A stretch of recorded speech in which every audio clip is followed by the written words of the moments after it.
Good evening and welcome to the news. I'm Dinesh Rentley. Here are the top stories of today. Landslides, flash floods claimed 22 lives in Himachal Pradesh.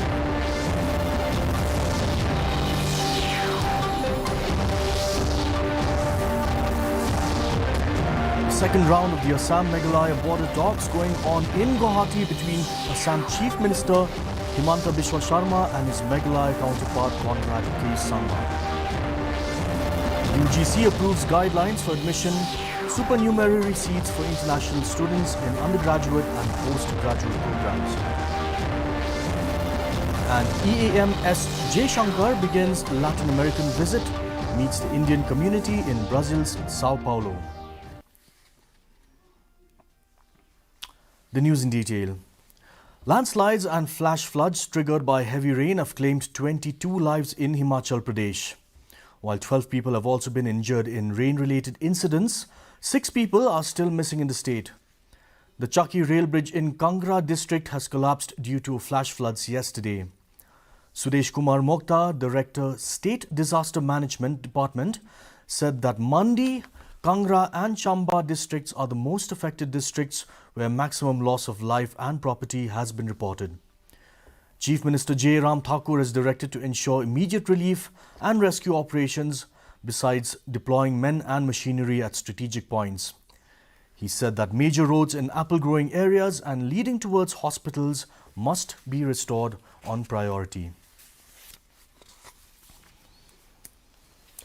In Assam, a meeting between State Chief Minister Himanta Biswa Sharma and his Meghalaya counterpart Conrad K. Sangma is currently going on at the State Secretariat Guwahati to discuss setting up of regional committees to take forward the second phase of talks for resolving the remaining 6 areas of difference in the border shared by the two neighbours. The Meghalaya-Assam border talks have reached the second phase.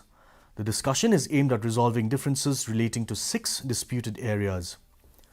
The two northeastern states had signed a memorandum of understanding for ending the 5-decade-old border dispute in 6 of the 12 disputed areas in New Delhi on March 29th in the presence of Union Home Minister Amit Shah.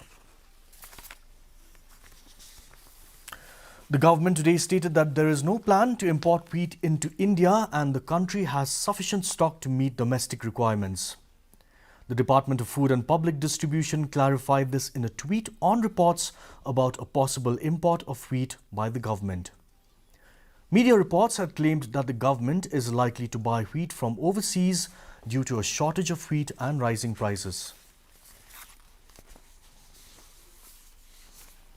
The University Grants Commission has approved the guidelines for the admission and supernumerary seats for international students in undergraduate and postgraduate programs in higher education institutions in India. The decision was made during the 560th meeting of the University Grants Commission held on 18th August. The UGC has also brought out guidelines for the establishment of Research and Development Cell in universities and colleges. These guidelines provide a clear-cut roadmap for the establishment of RDC with its objectives and functions. In a series of tweets, the UGC chairman said the establishment of research and development cells in higher education institutions will enable the attainment of targets of Atmanirbhar Bharat. External Affairs Minister Dr. S. J. Shankar today began his Latin American visit by meeting the Indian community in Sao Paulo in Brazil. He shared with them the progress and optimism as India completes 75 years of independence. Dr. J. Shankar said India-Brazil ties are defined by good sentiment, great goodwill and increasing cooperation. He also thanked the Indian community for serving as an effective bridge.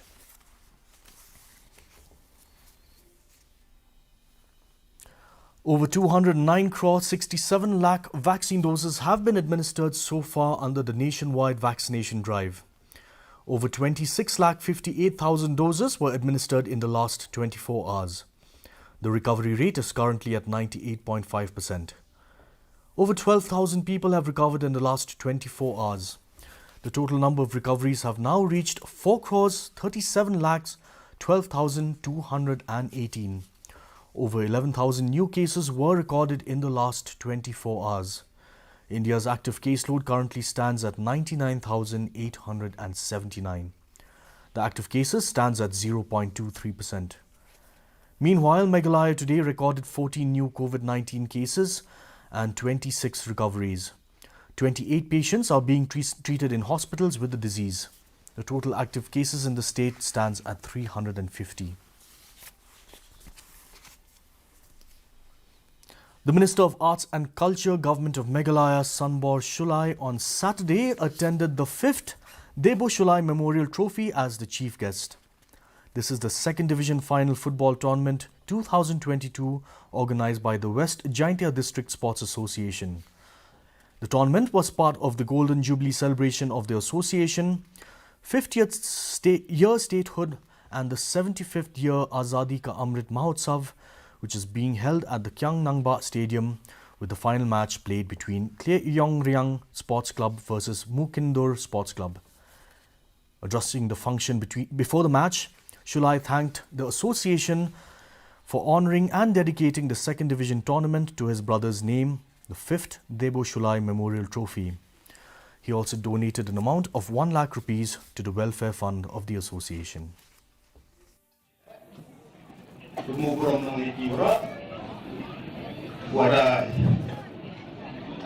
Him here steps, the noble steps. Kawa penman here ni tournament ada di pengukur memory yang kemudian.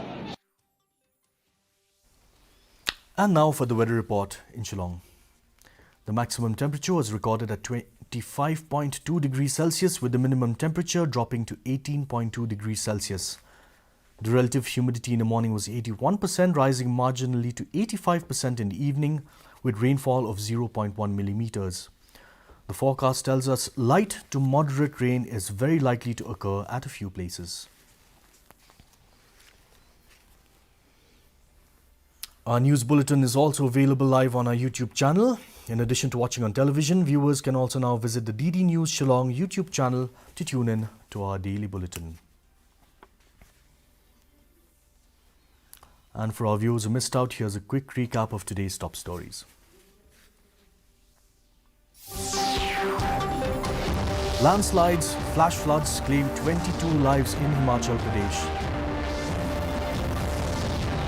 The second round of the Assam-Meghalaya border talks going on in Guwahati between Assam Chief Minister Himanta Biswa Sharma and his Meghalaya counterpart Conrad K. Sangma.